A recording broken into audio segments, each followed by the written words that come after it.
Hi guys, Pastor Jomel here. I pray that this sermon will encourage you and deepen your faith. Kung na-bless po kayo sa message na ito, please like and share and tag someone and let's spread the word about the goodness and love of our God. Mabuhay po.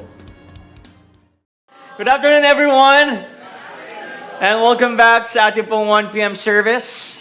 Sa ating pong Deep and Wide Worship Experience. And ngayon po ay napaka-exciting dahil we're celebrating God's goodness because it's Sunday. But it's not just Sunday na pinag-celebrate po natin ang kabutihan ng Panginoon but also every day. Ngayon po ay itutuloy natin ang ating series entitled Jesus Is. Sabi nyo nga, Jesus Is. Okay? Jesus Is. At ngayon, 50th week na po tayo ng ating series. At last week, for sure, na-enjoy niyo yung message na yun. And we talked about that Jesus is our joy. He is my joy. He's joy. But today is another topic ang pag-uusapan po natin. Napakaganda. Guess what? Ano ang topic natin ngayon? Kasi maganda yung mga kinanta-kanta natin about kapayapaan. So, Jesus is? Uy, galing niyo ha. Nakikinig talaga kayo. So, Jesus is peace. We're going to look at bakit si Jesus ang ating peace. Kung tatanungin natin yung katabi natin, pwedeng tanungin mo yung katabi mo, hawakan mo siya, sabi mo sa kanya, what's your definition of peace? Sige, ngayon sagutin nyo, come on, sagutin nyo. Anong definition nyo ng peace? Come on, 30 seconds. What is your definition of peace? Diba? Okay. Walang utang. Ano pa? Mapayapa, oo. Tinagalog ni Kuya Doc. Okay. Peace is kapayapaan. Tama. Okay. Ate Angie, what you got? Anong answer ni Kuya JB daw? Pag may clarity. Okay. Osh, ano yung sagot ni Kuya Doc mo?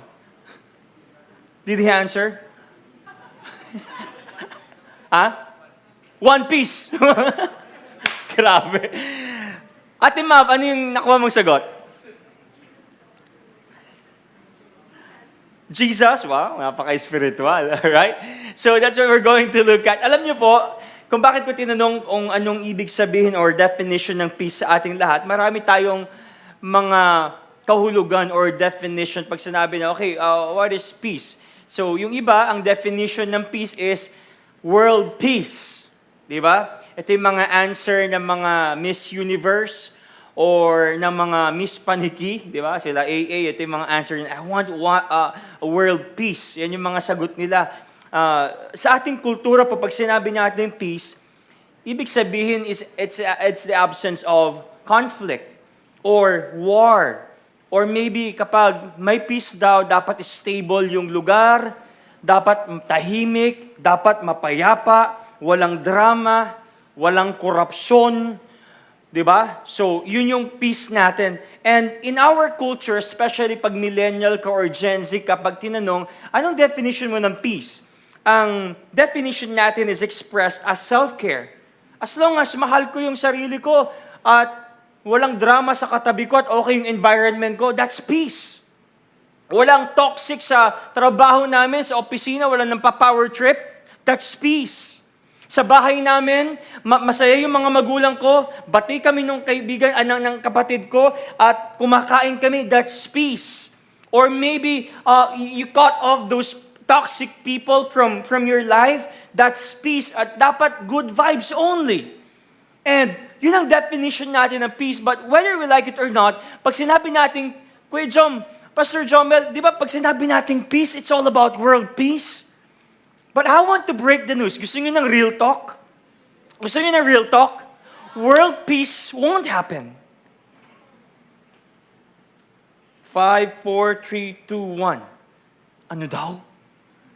Bakit ito yung pinapanalangin nating world peace? Bakit tayo nananalangin kanina na sana magkaroon ng katahimikan? But I want you to know this, that world peace won't happen. I want to introduce this topic to you by reading this passages para maintindihan po natin kung anong ibig sabihin na si Jesus ang peace natin. Kasi madalas sa atin dito, pag dinefine natin ang peace, dapat tahimik, dapat walang nag-aaway, dapat walang nagigera, dapat magbati si Ukraine at saka si Russia, okay yun. Dapat si Israel at saka si Palestine dapat magbati, at dapat walang ano ngayon, dapat walang nagrarally ngayon sa Lunetad kasi yun ang peace. But I want you to know this, that won't happen. 2 Timothy chapter 3, sabi dito, but understand this, that in the last days, ibig sabihin ng last days, malapit nang dumating si Jesus. There will come times of difficulty. Sino dito nahihirapan ngayon sa buhay? Yung lumalaban ka ng patas, pero sila hindi.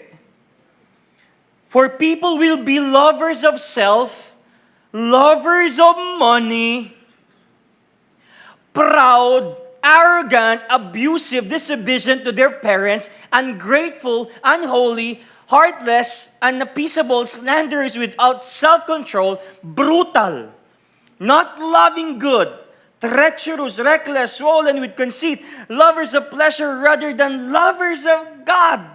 Verse 5, having the appearance of godliness, but denying its power, avoid such people. Do we see those? Yes, it is. Kaya ako, personally, nagpapasalamat ako sa Panginoon dahil, may sign na. Ibig sabihin, totoong Bible. Ang mundo, don't expect na pabuti ng pabuti. Expect na ang mundo pasama ng pasama. Kaya dapat ang mga Kristiyano, kung ang mundo ay pasama ng pasama, dapat ang mga Kristiyano ay paliwanag ng paliwanag at pabuti ng pabuti. Matthew chapter 24, sabi dito, babasahin ko, wala yan, hindi ko nilagay dyan.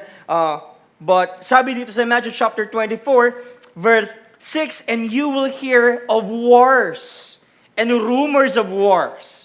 Ukraine versus Russia, Israel versus Iran, and etc., that you are not alarmed, for this must take place, but the end is not yet. For nation will rise against nation, and kingdom against kingdom, and there will be famines and earthquakes in various places. So, who's praying for world peace? That's good, pero hindi yung peace na pag-aaralan natin ngayon, okay? Sabi mo sa katabi mo, ready ka na ba? Alright, ready na ako. Okay, ready na ako. Alright, konting psychology lang. Kasi pag peace parang pinag-uusapan natin mental health, tama ba?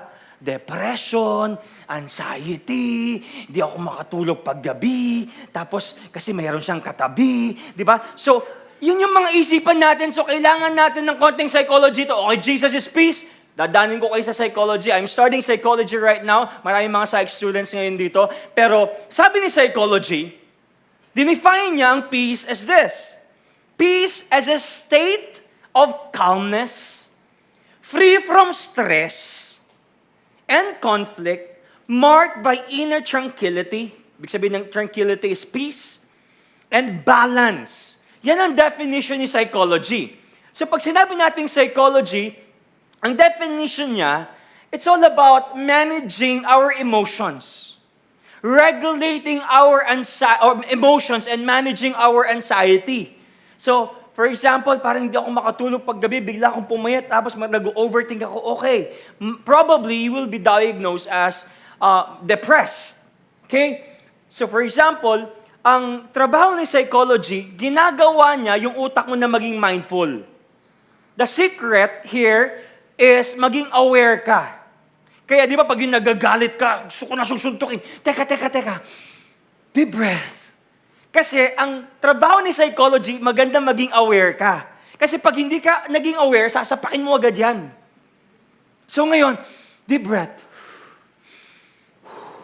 Yosi ka muna sa gilid, pero lang, okay? Iba yun, bad yun. Okay, maligo ka ng lukewarm. Yan yung mga sasabihin sa inyo ng mga psychologists. Okay, now, sinasabi ni psychology, kapag daw may peace ka, dapat may balance. Balance. Kaya yung iba dito nag-yoga-yoga, yung iba nagpipilates, di ba? Pero hindi biblical yung yoga, ha? Okay? Kasi ang yoga, you're emptying your mind. Ang Bible sinasabi, renewing our mind. At pinupuno natin yung mind natin ng Kristo. Kaya pag nag-yoga ka, parang kung naka-flow, yoga. That's bad. Okay? So, sinasabi ni psychology, nakasunod pa kayo, para maintindihan natin mabuti. Ang sinasabi ni psychology, dapat balance. Balance daw ang buhay mo. At sabi sa existential psychology, Okay? Existential psychology, proponent dito sila Rollo May, kilala mo to for sure, nag-aaral ka ng psych. Existential psychology, meron silang tinatawag na Dasein. Sabi nyo nga, Dasein. Ang ibig sabihin ng Dasein, you are being there and you are living or existing in a real world. Nabubuhay ba tayo ngayon sa real world? Yes, it is. Pag hinawakan mo yung katabi mo, that's real. Pag hinawakan mo yung bulaklak, that's real. Pag kumain ka, that's real. Ang tawag doon is Dasein. So ang sinasabi ni existential psychology, dapat daw lahat balanse. Una, na dapat daw maging balanse is this, kasi may tatlong balance. Yung tinatawag na wealth. Sabi nyo nga, wealth. Wealth, ito yung, ano to? Ito yung physical and yung nature. So, dapat daw healthy ka. Kaya pag nagkaroon ka ng sakit, parang naa-anxious ka. Pag hindi ka gumagaling, or tapos pag may nakikita ka sa nature, bakit may mga gumuguhong mga pader, gumuguhong mga bundok, na-anxious ako. Pag hindi daw balance yun, nade-depress ka at na-anxious ka. At sabi pa sa existential psychology, meron din tayong tinatawag na eigenwealth. Eigenwealth, ito yung inner world. Ito yung paano mo tignan yung sarili mo. Your self-concept, your identity. Pagtingin mo sa sarili mo daw, maliit ka at wala kang mararating, hindi balanse. Kaya madalas, yung mga kabataan ngayon or yung mga tao ngayon, ayaw lumabas, ayaw makipag-socialize dahil mahina at maliit ang kanilang self-concept. So wala silang peace. Ngayon, pag na-neglect ito, anong nangyayari? May emptiness, may self-hate, at may depression. At yung pangatlo na sinasabi na sa Dasein, na dapat daw maging balanse, is yung tinatawag na eigenwealth. Ito yung social world. Dapat daw, Danny, okay yung relationship mo kay Joris. Kasi pag nagsiraan daw kayo, hindi balanse, it leads you to hate. It leads you to anxiety. It leads you to what? To remorse or to hate. Parang ganon. So ngayon, ang sinasabi ni Dasein, para daw maging peaceful ang buhay mo, kailangan itong tatlong ito, balanse. Ibig sabihin, sinasabi dito tingnan nyo to, si Dasein, yun yung nasa gitna, nakikita niyo yung model? Pag daw nagkagulo-gulo yan, hindi daw pantay si wealth, at saka si eigenwealth, at saka daw si midwealth, ang mangyayari, you will be depressed. You will be anxious. Di ako bati ng mga kapitbahay ko. Tapos bababantingin ko sa sarili ko kasi hindi ko pa natatapos yung thesis ko. Tapos ano nangyari dito sa mundo? Bakit nag-aaway-away? So pag nag-crumble lahat ng ito, wala kang peace. Dapat daw, yung Dasein mo, lahat balanse para magkaroon ka ng peace. Here's the thing. Ibig sabihin, ang peace mo and calmness mo, based sa psychology, is circumstantial. Pag hindi okay ang mundo, pag hindi okay ang trabaho mo, pag hindi okay ang mga bansa at nag-aaway-away, you're anxious. But sometimes, here's the thing, we forget the most important thing, what we call uberwealth. Uberwealth is your spiritual world and God dimension. This is the most important for me. Now, here's the thing. Here's the limitation of psychology. Psychology tayo ngayon as I introduce, para mamaya maintindihan natin. Here's the limitation of psychology. Ang psychology, pwede niyang i-diagnose ng mabuti yung anxiety mo. Pwede niyang i-diagnose mabuti yung depression mo. Yung bipolarism mo. Yung ADHD mo. Or yung dyslexia mo. But, psychology can only manage the symptoms. Pero hindi niya talaga matatrack yung root cause bakit ka broken sa buhay. It means, look at this, psychology says, peace is balancing your worlds. But Jesus says, peace is finding your center in Him. That when you have Jesus in your life, He is your peace. Nagigets natin. Alam niyo po, ang tanong natin ngayon, hindi anong meron ka o narating mo, kundi sino ang una sa buhay mo. Sinong meron ka sa gitna ng problema at ng storm. And that is Jesus. Today, I want to give you only 3 things to experience and understand that Jesus is our peace. Nandyan pa ba kayo? Yuko tayo, let's pray. That's a very good introduction. Lord, thank you po for today's sermon. Thank you, Lord, for today's message. And I pray, Panginoon, after this, Lord, maintindihan namin at maunawaan talaga namin kung sino ang peace. Ano ang peace? Paano magkaroon ng peace? At Lord, yung peace na hindi circumstantial, hindi temporary, but eternal and covenantal, Lord. So Lord, bless us. This is our prayer. In Jesus' name we pray. Amen and amen and amen. 3 things. First one is that Jesus is the source of true peace. Very shallow. So meron na kayong schema. Anong ibig sabihin nito? Jesus is the source of true peace. And He's not just the source of true peace, but He's peace Himself. Ibig sabihin, He does not just produce peace, He is actually peace Himself. I want to read John chapter 14, verse 27. Sabi po dito, "Peace I leave you, my peace I give to you, not as the world gives do I give to you. Let not your hearts be troubled, neither let them be afraid." So context and background ng binasa natin, itong nagsasalita dito ay si Jesus. Remember yung farewell discourse from chapter 13 hanggang 17, si Jesus ay ipapako na sa krus, dadakpin na siya, mamamatay na siya, and then mag-a-ascend na siya. So parang farewell nga eh. Diba? Despedida. Tawag ba doon? Despedida? Despedida. Alis na ako mga disciples ha. Kayo nang bahala dito. So, si Jesus ay kausap yung mga disciples dito at sinasabi niya, okay, lilisan na ako, iiwan ko na kayo, and I assure na mas marami kayong maabot at mas marami kayong magagawa kaysa sa akin. Okay?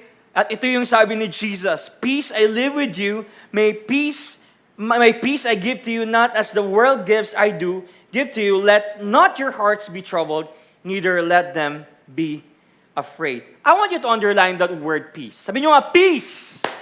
Peace. Peace. Alright. Peace.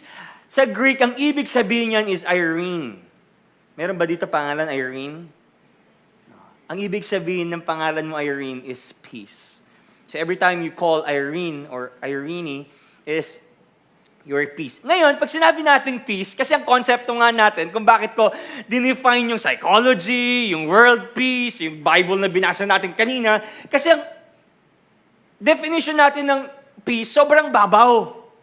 But in the original translation, sa Greek, ang ibig sabihin ng peace is harmony. Ibig sabihin is reconciliation. Kaya pag sinasabi natin, shalom, ibig sabihin ng shalom, you're being reconciled, or you're being blessed, you're being prospered, you have unity, you have rest, and you have wholeness. Ngayon, yung peace na binabanggit dito ni Jesus is not world peace or good vibes lang tayo, mga disciples. Basta, alis ako, good vibes lang tayo. Peace bomb. Ayan, di ba? So, ang sinasabi dito ni Jesus is more than good vibes. Ang sinasabi dito ni Jesus is about wholeness and restoration. It's a state of peace that is a blessing or favor from God. Na ang nagbibigay lang at pwede makapagbigay lang ay ang Panginoon. Na ang ganda doon sa ibang translation, NLT. Okay? Sabi sa NLT, I'm leaving you with a gift. Sabi niyo nga, gift. Peace of mind and heart, and the peace I give is a gift the world cannot give. So don't be troubled or afraid. Here's the thing. Di ba pag may umaalis na mga tita ninyo or mga lolo ninyo, ewan ko, si mamang, di ba, for example, o kaya may mga namamaalam na, yung alam nilang malapit na silang malagutan ng hininga. Di ba nagpapaiwan sila or nagpapamana sila ng something? Oh, Kina, buksan mo yung tukador ko. Meron akong iiwan sa'yo. Ano yun, ma'am? Tignan mo dyan. Mayroon akong love letter sa'yo. So, love letter, kala ko naman titulo, di ba? So, may mga binibigay sa atin pag namamaalam. So, for example, tana ako ng US, ito na, sa'yo na tong grillo ko, itong shades ko, sa'yo na to. Mag-abroad na ako, dito na ako for good. So, si Jesus, namamaalam na during this time. Mamamatay ako, but don't worry. Mabubuhay ako after 3 days. Tapos mag-a-ascend na ako after 40 days. Okay? So namamaalam si Jesus. Pero tingnan niyo to. Sabi ni Jesus, I'm leaving you with a gift. At ang maganda dito, si Jesus, ang iniwan niyang gift is not about gadgets. It's not about influence. It's not about politics. Dahil yung mga gadgets, yung politics, and influence can be stolen. Pwedeng mawala, pwedeng malaos, pwedeng maluma. iPhone 17, papamanahan ka, after a year, may 18 na naman. Pero itong pinangako ni Jesus, sabi niya, I'm leaving you with a gift.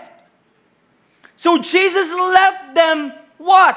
Peace, na hindi nawawala. And that is the Holy Spirit.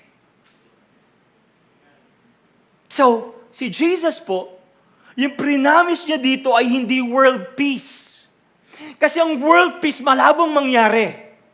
At parang okay, magkakaroon muna ng ceasefire, merong peace treaty. Pero after a year, gera na naman. But the peace Jesus had promised ay yung peace na hindi nawawala, which is the power of the Holy Spirit. He's our counselor, He's our paraclete, and He lives in you. So, what He promised is His own peace through the person of the Holy Spirit, our peacemaker. And take note, ito pong peace na to ay hindi lang po ito yung peace na binibigay ng psychology o yung tinuturo ng psychology. Mag-journal ka lang. Uminom ka lang ng pills na to, makakatulog ka. But this peace we're talking about, He never leaves you nor forsake you. He loves you, He convicts you, He guides you into all truths. Ngayon, yung binibigay po na peace ni Jesus ay hindi temporary. Hindi temporary balance. Hindi siya shallow calm. Di ba? Pag yung nagpapamasahe tayo, kami ng asawa ko, mahilig kami magpamasahe talagang, pag minamasahe, ay, sarap. Pag uwi namin, tulog agad. Pagbukas ng pinto, tulog agad. So, tulog agad. So, parang ayoko na mag-drive kasi from Tarlac pa. Tapos, antok na ako, pero nakakalma ako. Pero bukas, masakit ulit yung likod ko. Temporary calm. Temporary peace. But this peace we're talking about does not change and it is not temporary. It is forever. That's why if you have the power of the Holy Spirit, you have Jesus in your life, man, sa gitna ng unos, ng apoy, ng gulo, merong kapayapaan. Because we're talking here, hindi ko merong gulo. Kasi meron talagang gulo. We're talking here is, meron ka bang kapayapaan sa gitna ng gulo? And that is Jesus. Sa Isaiah chapter 9 verse 6, I know you're familiar with this. This is Isaiah prophesying. Ang tawag po dito is messianic. Sabi niyo messianic. Messianic prophecy, ibig sabihin, it's all about Christ. So, this was told, this was written, this was prophesied 700 years ago. Nung sinabi ito ni Isaiah, doon sa kapanganakan ni Jesus, 700 years. Tagal. Pero itong prophecy niya, for to us a child is born, that is Jesus. To us a son is given, and the government, ibig sabihin ng government, responsibility ni Jesus, shall be upon His shoulder, and His name shall be called Wonderful Counselor, Mighty God, Everlasting Father, and Prince of peace. So yung Messiah na ipinanganak sa Luke chapter 2, na ang pangalan ay si Jesus doon sa sabsaban, He is called Prince of Peace. Pastor, bakit prince lang? Bakit hindi king? Ibig sabihin ng prince, during their time, sila yung nasa authority. Sila yung ruler. It doesn't mean it is lesser sa king. But sabi dito, Prince of Peace. So si God, He promised peace, not a concept, but a person. Parang ganito yan. Sino dito nalulungkot ngayon? Wala, masaya kayo because you have peace. Wow, nasegue pa doon kasi wala nang taas ng kamay. Kunwari si Mel, nalulungkot ka ngayon. Ay, iba na lang. Hindi, sige, ikaw na nga. Baka mag-relapse ka eh. Okay lang? Okay lang, ikaw? Okay lang? Okay, sure. Hindi, ikaw na lang. Okay, si Bea na lang. Biro lang. Okay, si Mel, for example, sobrang lungkot niya. Tapos ngayon, ako, tinawagan mo ako. Kuya Pastor, nalulungkot ako. Grabe, inaway ako nung kaibigan ko or nung boss ko, whatever. Nalulungkot ka ngayon. Ngayon, dahil ako, may alam ako about psychology, may lang gawin mo lang mag-journal ka. Bibigyan kitang konsepto. Or pag uwi mo ng trabaho, maligo ka lang ng lukewarm. Pero huwag kang magyoyosi. Okay, masama yan. Binigyan kitang konsepto para mawala yung peace. Para magkaroon ng peace, sorry. Para magkaroon ng peace. Pero ang ginawa ni Jesus is this. Hindi siya nagbigay ng konsepto. Si God nagbigay ng tao para magbigay ng peace. Parang ganito yun eh. Okay, hindi lang kita tuturuan paano magkaroon ng peace, kundi pupunta ako mismo sa bahay ninyo. I will comfort you, and I will be there always. So ang ginawa ng God, ginawa ni God, ay hindi lang nagbigay ng konsepto, kundi nagpadala ng tao. For us to have peace.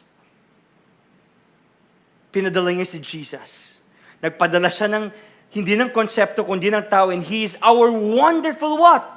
Counselor, mighty God, everlasting Father, Prince of Peace. At ulitin ko po, yung binabanggit dito na peace ay hindi po world peace. Kasi ang world peace ay circumstantial or temporary. Pero yung peace na binanggit dito is about covenantal and eternal.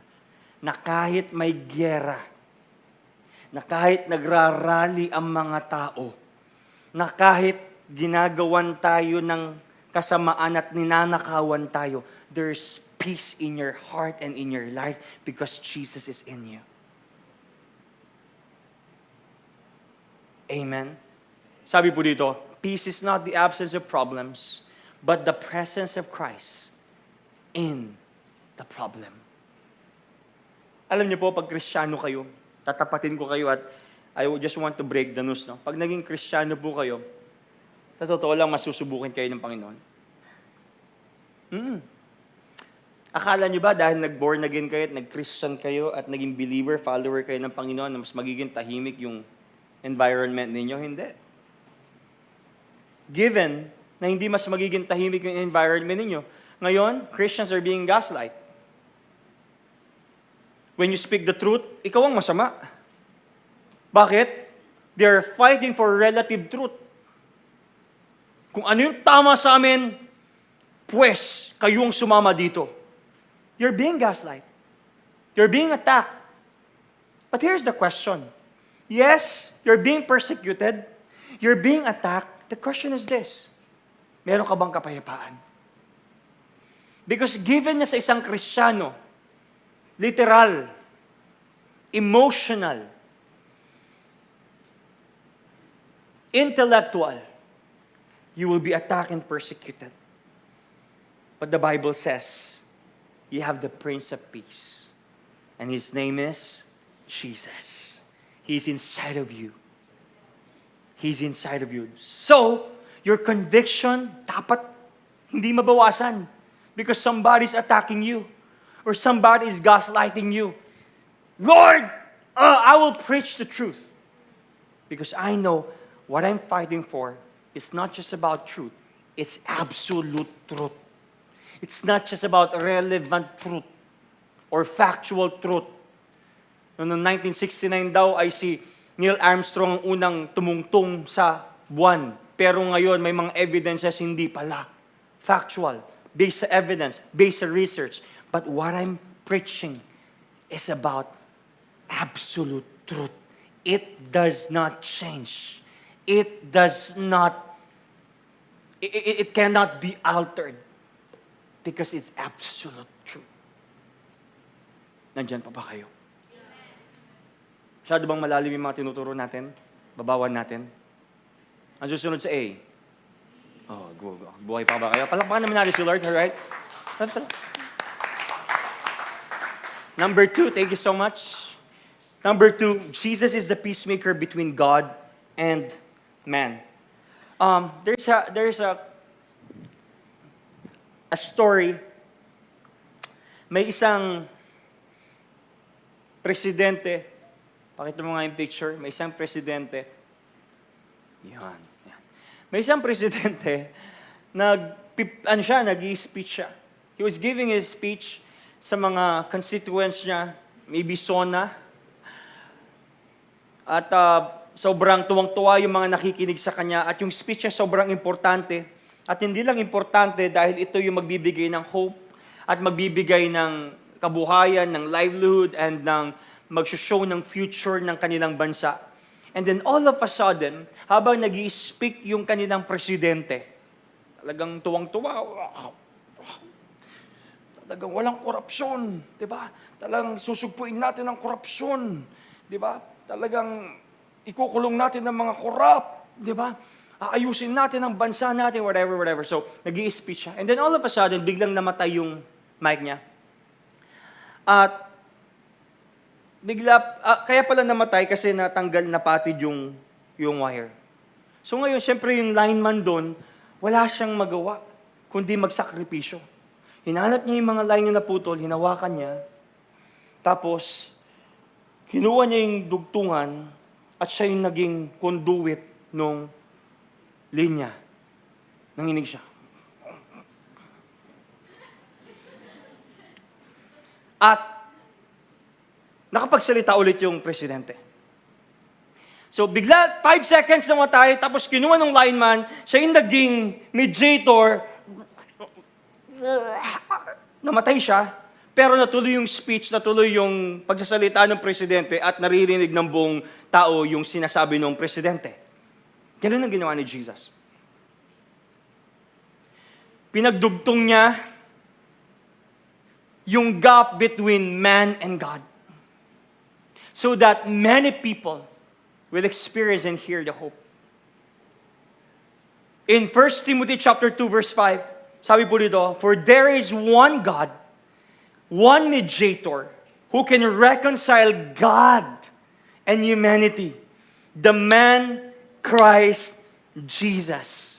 Ito ang tanong, Pastor, bakit kailangan ng mediator? Pwede naman hari Pwede naman kings, pwede naman mga propeta, pwede naman mga shepherds, pwede naman mga pariseo, mga gobernador. Pero bakit kailangan pang bumaba si Jesus? Ang tanong, perfect ba yung mga sinabi ko? They're not perfect. So we need somebody who is perfect to fill the gap of being a perfect sacrifice para ma-mediate yung away between God and man. So why we need a mediator? Because of sin. Tignan mo yung katabi mo. Makasalanan ba yan o hindi? Yes. And sin separates. Nung nagkasala si Eva at Adan, nahiwalay tayo sa Panginoon spiritually. And because we have sinned, here's the thing, baka magulat kayo, we have enmity with God. Ibig sabihin ng enmity, meron tayong away with God. Kasi galit ang Panginoon sa kasalanan. And here's the thing, we cannot reach God by ourselves. Our efforts fall short. We fall short of the glory of God. Kaya lahat ng pagdodonate mo sa simbahan, walang epekto yan. Kaya lahat ng pagsaserve mo sa simbahan, walang epekto yan. Kaya lahat ng pagpapataas-taas ng kamay mo kung wala si Jesus, walang epekto yan. So because of sin, we were separated. So, we need someone who is perfect, who is righteous, at magbibridge sa atin sa Ama. And that His Son, Jesus Christ. Ngayon, para maintindihan po natin, sa Old Testament, nandiyan pa ba kayo? Tahimik. Nakikinig kayo? sa Old Testament, okay, I'm trying to explain mabuti na para sa mga bago pong dating dito. In the Old Testament, ang konsepto po nila or ang pattern nila is ganito. Para patawarin sila ng Panginoon, I think na-discuss ko na to, pero i-elaborate ko lang.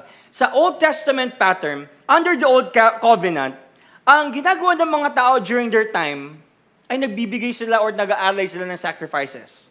Bulls, goats, lambs. At ang masakit dito, ayan yung picture, paulit-ulit nilang ginagawa. Every day, imagine mo yung Ate Carla. Every day sila nag-aalay, tatawag sila ng priest, every day mag-aalay sila para patawarin sila. And then yearly naman, nag-aalay sila para sa Panginoon, para sa covering at sa paghingi ng tawad sa buong Israel. But here's the thing. Yung mga sacrifices na yun, lahat ng yun temporary. Hindi talaga nawawala yung kasalanan, Kuya Jebby. Natatakpan lang. Sino dito nasubukan na magwalis? So, konti lang yung nagwawalis dito, no? Okay. Pag nagwalis ka sa bahay ninyo, tapos may nakita kang poop ng aso, tatakpan ng buhangin o ng lupa. Gagawin mo ng daspan yun eh. Pero, hindi mo natanggal talaga yung poop. Tama ba? Ang ginagawa nila para patawarin lang sila during that time, every day and yearly, tinatakpan lang yung kasalanan. Pero hindi talaga natatanggal. And they're doing that repeatedly, every day, every year. At hindi pa sigurado kung tatanggapin ng Panginoon yung sacrifice nila. Bakit? Kung perfect ba yung sacrifice nila? Tama ba yung pattern at yung format ng pagsasacrifice nila? Wala bang kasalanan yung priest na nag-mediate para dun sa sacrifice nila? So the idea is this. Gawin nyo tong ritual na to. Follow this law. Sundin nyo itong law na ito. And your sin will be covered for now. For now. Pero sa New Testament, tanong, New Testament na tayo, Old Testament? New Testament. Sa New Testament, in the New Covenant, Jesus becomes the once and for all sacrifice. Now, instead of bringing another lamb, ang ginagawa lang natin is, we put our faith kay Jesus Christ, the Lamb of God, who takes away the sin of the world. So here's the idea. Believe in what Christ has already done, and you are justified forever. Okay, let me explain. Guys, sorry I have to explain every word. Tumatagal yung preaching natin so that you will understand it. Sabi nyo nga, justified. Hindi ito yung makeup artist Justified, okay? Justification. Sabi sa Romans 5:1, therefore, since we have been justified by faith, we have peace with God. Through our Lord Jesus Christ. Pag sinabi natin justification, ganito. Pakita mo dyan, ate. Okay, next please. Next, 1, 2, 3. Yan. Peace with God comes only through justification by faith. Ang ibig sabihin ng justification is this. Justification is equals, God declares us righteous because of Christ's finished work, not because of our own works. Okay. Ibig sabihin ng justification is this. Sino dito makasalanan? So, konti lang, no? Perfect yung iba dito. Great. Glory to you. Okay, lahat tayo makasalanan. Sige, kurutin mo yung katabi mo, kurutin mo. Makasalanan yan, di ba? Sino ba mukhang makasalanan dito? Ako na lang, okay? Pag tinignan niyo ako ang simbolo. At tinignan mo yung katabi mo, yan ang epitome ng kasalanan. Promise. Ako, tingnan niyo ako. Tingnan niyo ako, epitome ng kasalanan. Marami akong kasalanan mula nung bata ako. Kung mabubuhay ako ng 150 years, hanggang 150 years, magkakasala ako. Ang ginawa ni Jesus ganito, yung kasalanan mo, bago ka pa isilang, at pagtapos mong mamatay, kinuha ng Panginoon. Napunta kay Jesus, lahat ng kasalanan mo, at dahil na kay Jesus ng lahat ng kasalanan mo, Danny, ang pinalit sa iyo ni Jesus Christ is yung righteousness niya. Halika nga dito, halika dito. Halika dito. Para, ba't ba ganito? Okay? Doc, ikaw na, nakaputi ka. Halika dito. Antok kayo eh. Okay. Ikaw si God. Kaya nakaputi ka. Ito si devil kasi naka-black. Hindi, kunwari lang. May ugaling devil lang. Si sinner tayo. Anak tayo ni Satan, John 8:44. Okay. Si Danny, makasalanan. Ngayon, yung sinasabi nating justification is this. Si Danny, maraming kasalanan nito. Hindi pa buhay ito, may kasalanan na to. Pero ang ginawa ni Jesus is, lahat ng kasalanan mo ay kinuha ko. So dahil kinuha ko lahat ng kasalanan, may kasalanan ka pa o hindi? Meron pa o wala na? Wala na. Past, present, and future. So sa mata ni God, dahil ako yung umako ng kasalanan mo, at niyakap ko na, yakapin mo ako. Maraming may gusto niyan, pero ikaw pinili ko. Diba? Swerte ka. Joke lang. So ngayon, ang nakikita na ni God, na makasalanan, si Danny o si Jomel? Ha? Pero si Jesus to Si Jesus, si Jesus hindi si Jomel na, hindi naman ako si Jesus. Kunwari ako si Jesus. Ang nakikita ng makasalanan ni God ay si Jesus. So, ito yung sa Colossians 3:3, itago mo ako sa iyong likuran. Ang nakikita na ni God ay si Jesus, kaya yung kasalanan mo washed out na yun once and for all dahil sa ginawa ni Jesus. Anong tingin sa'yo ni God ngayon? You are righteous, you're holy, and you are spotless because of what Christ, yakapin mo ko, has done. Amen?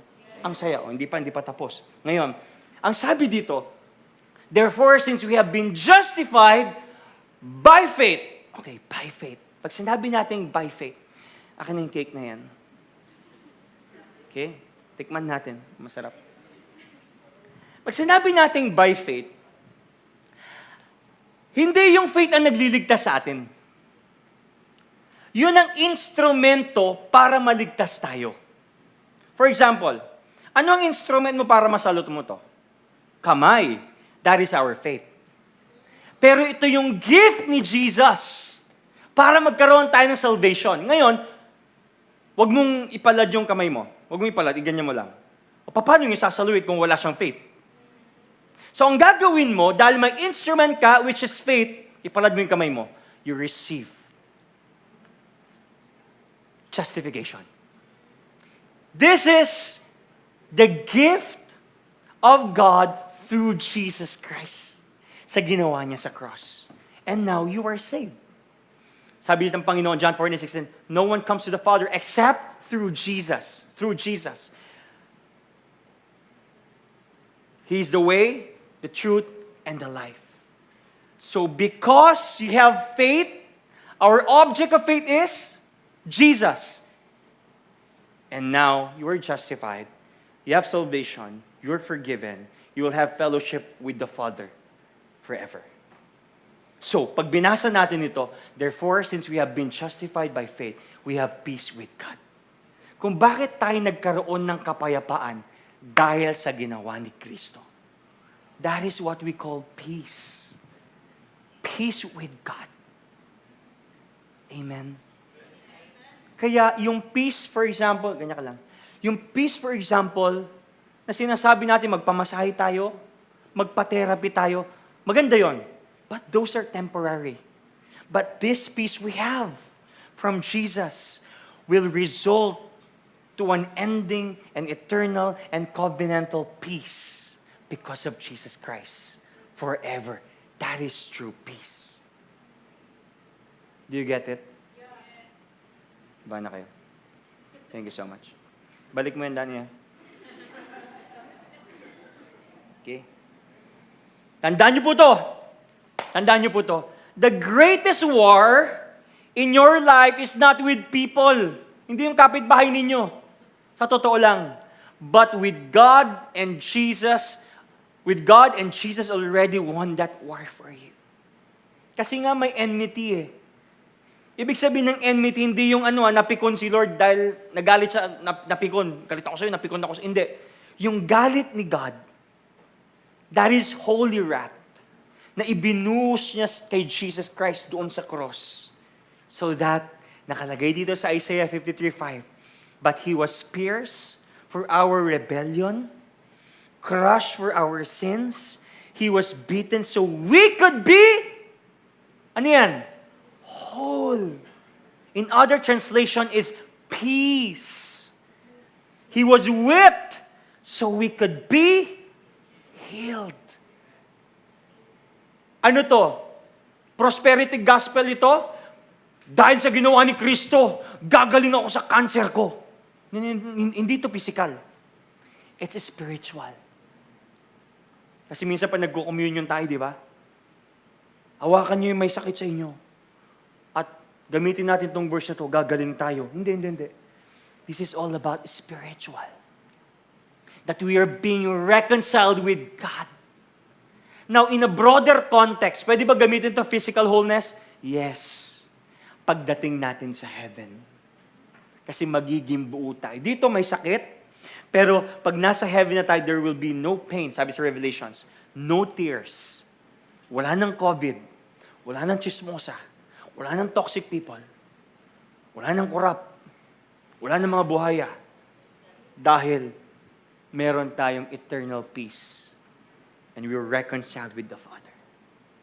Sarap. This might not be, parang feel so good, pero if you will understand the deeper meaning of this, ang tanong kasi ganito eh, sigurado ka ba na reconciled ka na sa Father pag namatay ka bukas?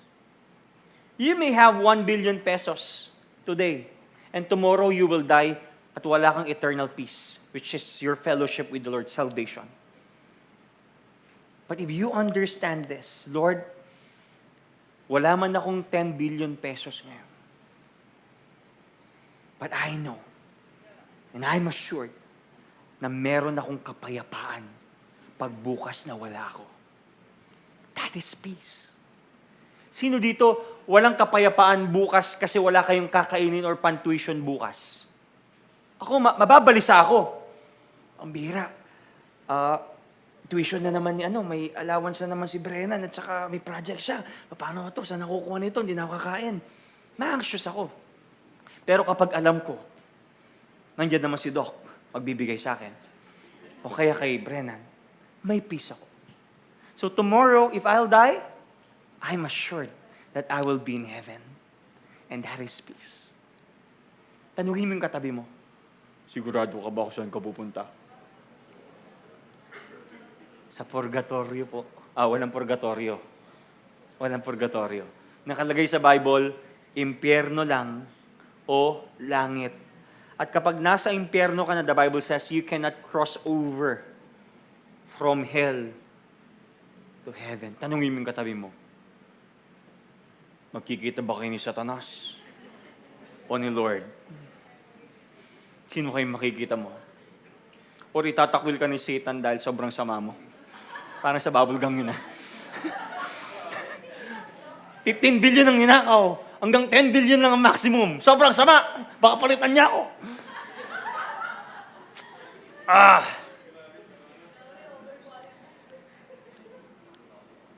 You know what guys? Pag sinabi natin peace, ang sabi ng cancel culture, Para daw magkaroon ng peace, kailangan ligwakin natin yung mga kaaway natin. Cut those people who offend us, disagree with us. But it is actually a false peace. It does not reconcile. It eliminates. Sabi naman ng Panginoon, Jesus says, I made peace by dying for my enemies. We were His enemies. But because of Christ has done. Ay, sarap. Alam niyo po, yung nabasa ko to, Lord, pwede bang 2 oras kong explain to? Pero hindi pwede. Or magkaroon kami ng series dito kasi sobrang ganda. And this peace is not a feel so good peace. Like what the prosperity gospel tells us. Papayamanin ka ni Lord. Magkakaroon ka ng Land Cruiser. Magkakaroon ka ng malaking bahay pag nagbigay ka. This is not a feel so good preaching. This is about our identity. That we are in Christ, child of God, adopted, and we're new creation. And it's our security that we're forgiven, free from sin's penalty, and saved from condemnation. And it's all about unity. That we are reconciled with the Father because of what Christ has done. Guys, kung meron kayong iPhone 17 ngayon, status symbol nyo yan eh. Meron akong iPhone 17, kayo wala. Yun yung status symbol mo. But what I'm preaching right now, this peace is not just a feeling, it is our new status.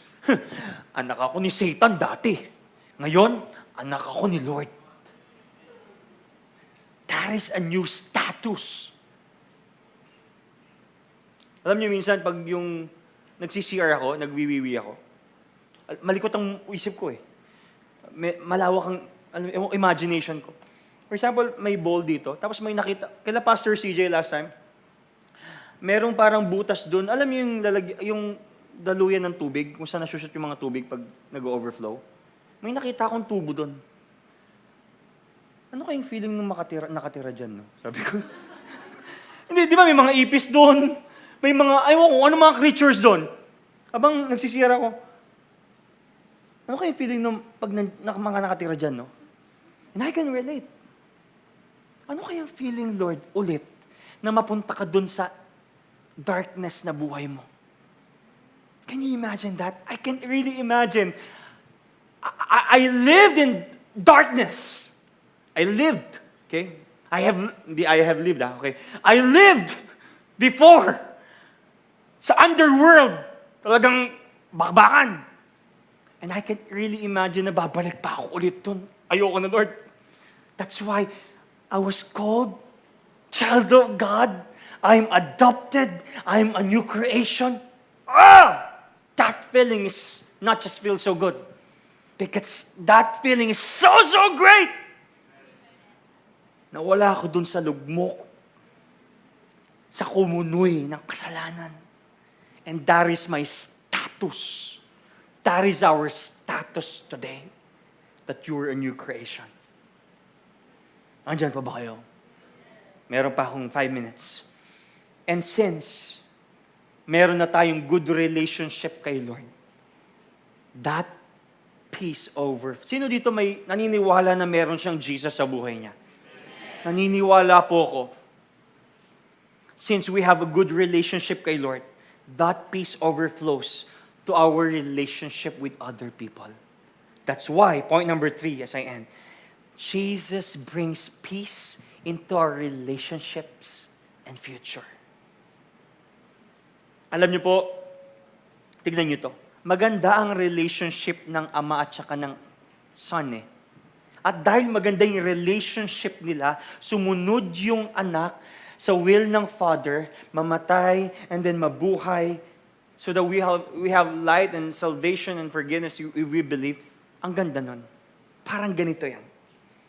Ngayon, ang relationship namin ni Joshua sa aming tatay na si Bishop Zaldi na nag-celebrate ng birthday ngayon, magandang relationship namin eh. Wala kaming away, walang competition. Yung kalakasan niya, Kinabibiliban ko, yung kalakasan ko, kinabibiliban niya, even Joshua. Magandang relationship namin. But imagine this, Kuya JP and Ate Maylin, sa full time. Kapag kami ni Bishop, hindi maganda yung relationship namin, may division, hindi, dapat ganitong gawin natin. Siya naman, hindi, dapat ganito. Paano kung nag-aaway kami lagi ni Bishop? For sure, damay si JP at saka si Maylin, si Ronald, si Joe, si Felipa. Damay sila. But here's the thing. Dahil maganda yung relationship ng ama at saka ng anak, damay tayo. At dahil damay tayo at may kapayapaan tayo, damay yung katabi mo. Amen? That is peace. Ngayon, paano magkakaroon ng world peace? Ganito magkakaroon ng world peace. Imagine nyo ang buong paniki. Kilala si Jesus, Danny. Kilala si Jesus ng buong taga-Iraq, Afghanistan, even Israel, even Iran, or yung mga extreme at mga leftist, kilala si Jesus. Doon magkakaroon ng world peace. Why? Because they have the love and kindness na pinagpe-pray natin kanina. At that could be shown sa ibang tao. You want world peace? Introduce Jesus to their lives. But world peace itself, motivation speech, inspirational speeches, that won't work except Jesus, because Jesus is our peace. Sabi sa Ephesians 2:14, for Christ Himself has brought peace to us. He united Jews and Gentiles into one people when in His own body on the cross, He broke down the wall of hostility that separated us. Ang epitome ng hostility is between Jew and Gentile. Pero alam niyo yung ginawa ng Panginoon? Tinanggal niya yung hawi. Pinagsama na niya ang Jews at Gentiles. Kaya sabi sa Galatians chapter 3 verse 28, there's no Jew, nor Greek, nor slave, nor free, nor male, nor female, dahil ang salvation at ang church is just one humanity.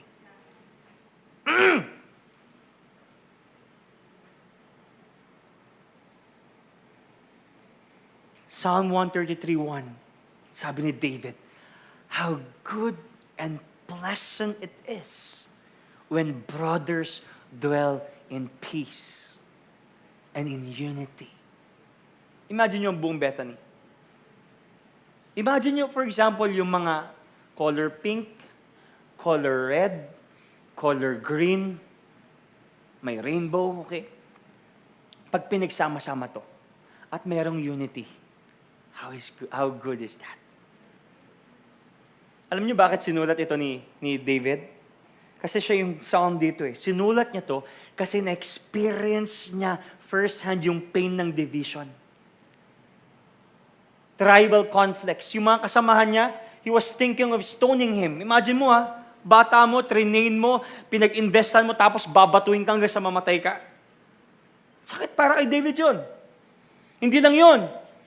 Gusto siya papatay ni Saul because of jealousy. Hindi lang yun. Yung anak niya, si Absalom, nag-start ng kudeta.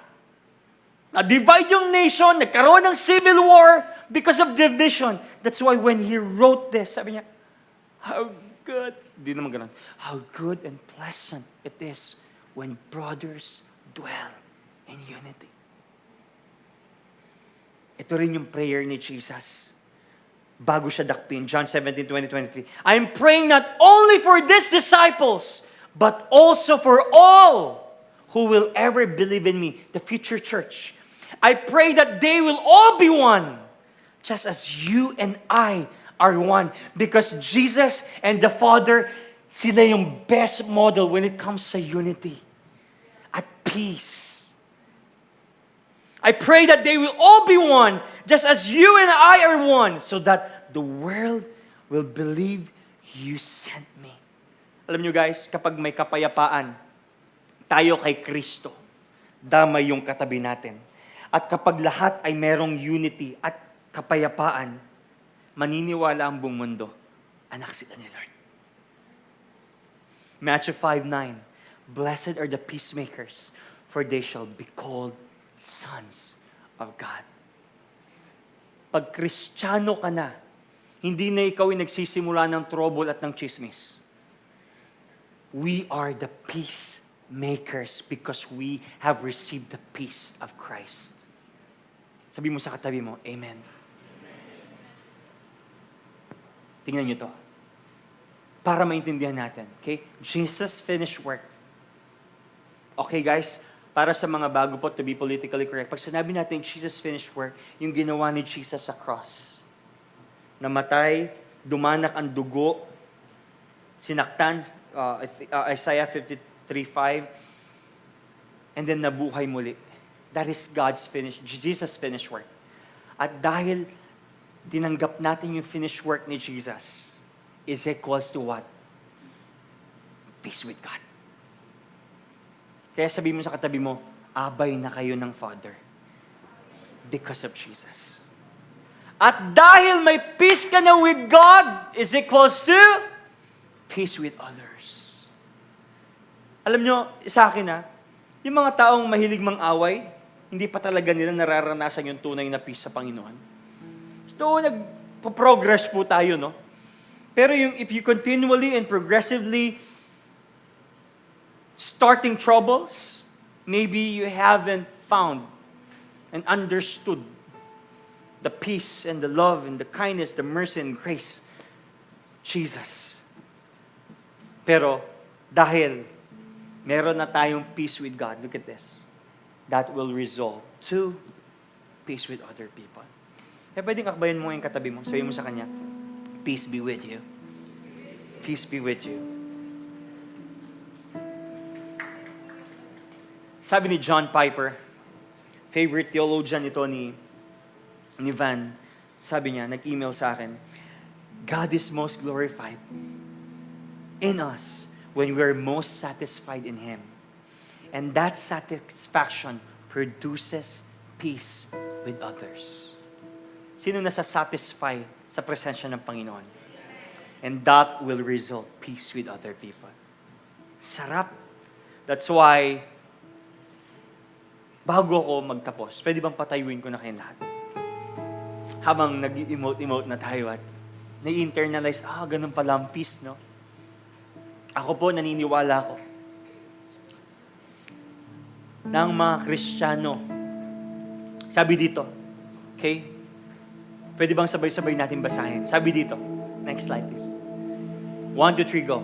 Because Jesus is peace, Christians should be the most forgiving, reconciling, peacemaking people in the world. Why? Because you have the peace of God through Jesus Christ. Kaya pwedeng akbayan mo yung katabi mo. Kuya Eloy, I love you. I'm your brother. Come on. Akbayan nyo, come on. Walang makakaligta. Kasi maganda magresulta yung peace ng Panginoon sa katabi mo. Kung merong hindi pagkakaintindihan, forgive. Reconcile. Ang goal natin for peace is not elimination, but reconciliation. Forgiveness, love, and peacemaking. Amen? Pwede bang kantayin natin to as we honor God, as we honor this church? Sabay-sabay. Your love so deep is washing over me. Your face is all I see. You are my everything. Jesus Christ, you are my one desire. Lord, hear my only cry to know you all my life. Your love so deep is washing over me. Your face is all I see. You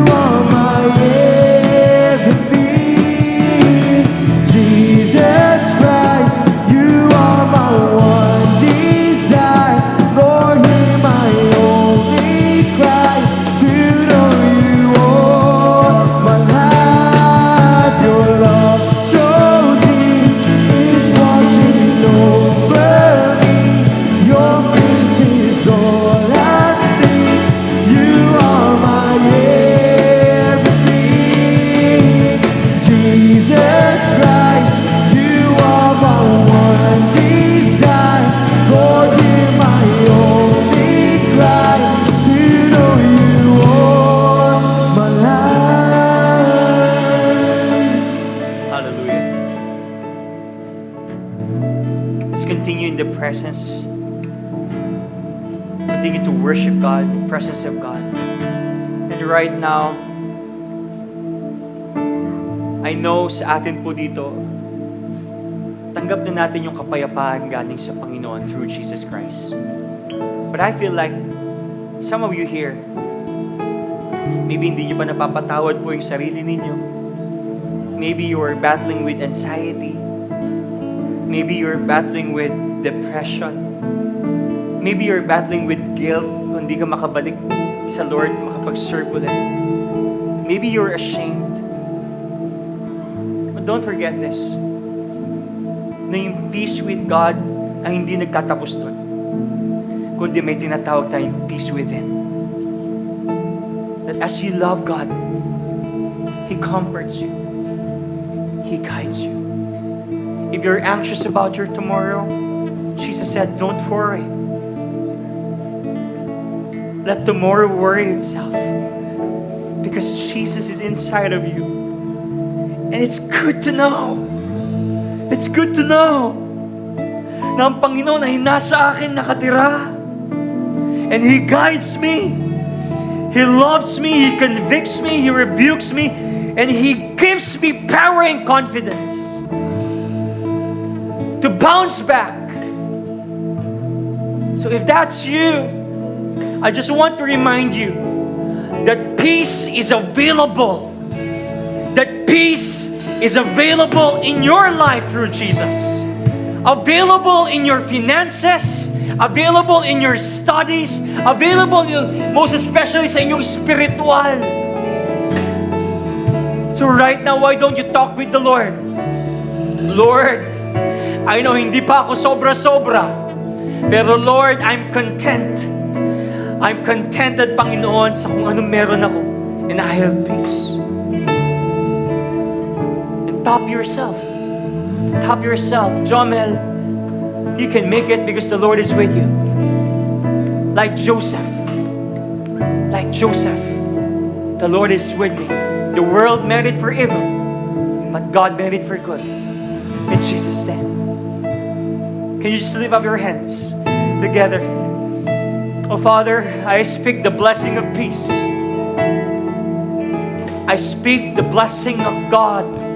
Panginoon, the shalom, the restoration, the wholeness, the prosperity, Lord, the blessing and success will be upon us.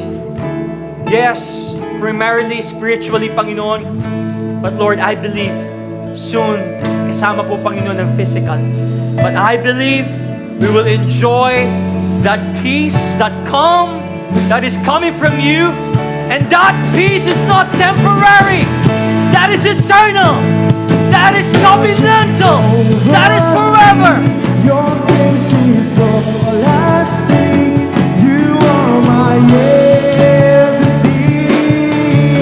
Jesus Christ, you are my one desire.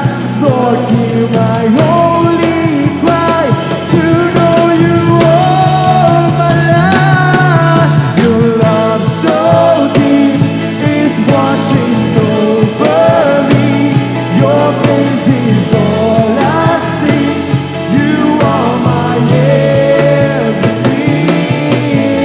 Jesus Christ, you are my one desire. Lord, hear my to know you all my life. I'll ride away, drawing close to by grace, and all my heart is yours. All fear removed, I breathe you in, lean into your love. Come on, church. Oh.